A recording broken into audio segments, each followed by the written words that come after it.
Alors, on va terminer avec le thème de l'intuition et j'ai envie d'aller vers un thème beaucoup plus global et qui a autant de valeur, en tout cas à mes yeux, et je suis certain aux vôtres, au vu de ce qui est écrit dans votre roman.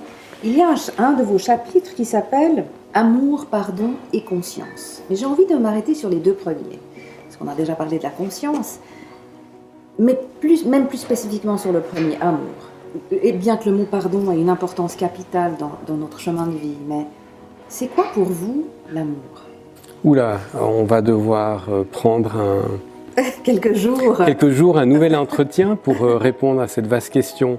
Et c'est marrant que vous me posiez cette interrogation, puisque je me suis réveillé ce matin avec une phrase qui disait que les mots parlés pensent intellectuellement nos peurs.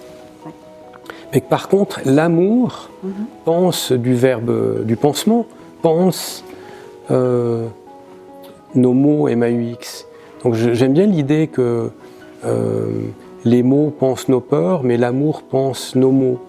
Donc au-delà du jeu de mots, moi je suis convaincu que l'amour est une des... Et guérisseur. Et guérisseur, c'est même une des forces guérisseuses les plus puissantes. Mais au-delà de cela, je crois que c'est même une raison d'être. Moi j'en ai fait ma mission de vie. Ma mission de vie, elle consiste à créer un monde de conscience. Et c'est par quelle action? C'est en rayonnant l'amour. On va me dire, mais attends, là, t'es consultant, t'es coach, tu vas rayonner l'amour? Oui, absolument, c'est ce que je fais tous les jours. Quand je rencontre mes clients, quand je suis dans un entretien comme ici. En fait, l'amour, c'est simplement notre essence. Joie et amour, je pense, c'est quelque chose que nous partageons tous. Le problème dans la vie, c'est que souvent, cet amour ou cette joie, elle est recouverte par différentes choses que nous avons vécues et on ne la voit plus. On ne voit plus cette essence que nous sommes. Donc oui, l'amour, c'est à la fois qui je suis, c'est à la fois ma passion, c'est à la fois ma mission. Si je vous dis que c'est la seule chose avec laquelle on vient et la seule chose avec laquelle on part. Ben oui, ça fait du sens. Le jour où vous êtes devant Saint-Pierre, il ne va probablement pas vous demander ce que vous avez fait dans la vie. Il ne va pas vous demander quelles étaient vos activités, si vous étiez avocat, médecin ou je ne sais. Par contre, une des questions sages qu'il serait à poser, c'est « Est-ce que tu as bien aimé ?» Est-ce que tu as bien aimé ?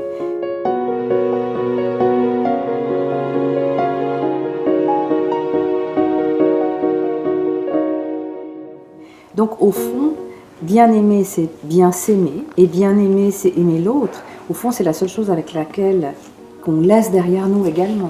On peut laisser un grand héritage, mais au fond, la chose la plus significative qu'on laisse derrière soi et avec laquelle on repart également en partie, c'est finalement l'amour qu'on a partagé avec les autres.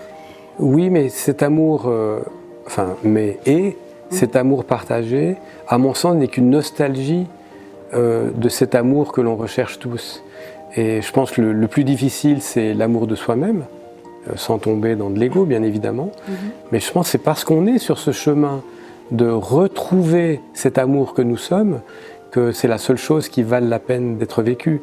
Mais quel chemin? Moi, je ne peux pas dire que je suis qu'au début du chemin, mais je suis en plein chemin pour m'aimer plus et pour transmettre ce message-là, y compris, et j'insiste, y compris dans le monde des affaires où il n'y a pas de raison de séparer le tangible des résultats qu'on doit avoir avec la manière dont on va l'amener et la raison pour laquelle on le fait, c'est-à-dire d'amener du mieux à sa communauté.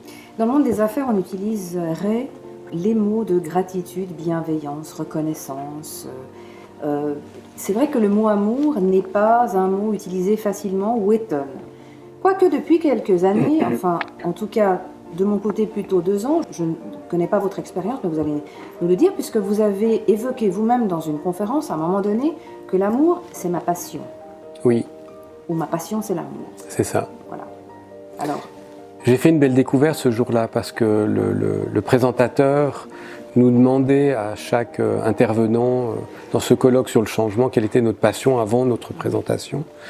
Et je ne savais pas du tout ce que j'allais dire, mais en montant sur l'estrade, la notion d'amour m'est apparue comme une évidence.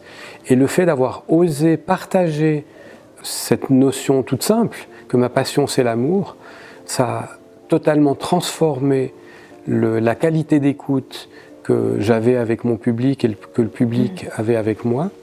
non pas parce que j'avais dit quelque chose d'important, mais parce que je disais simplement, je partageais une partie de mon essence.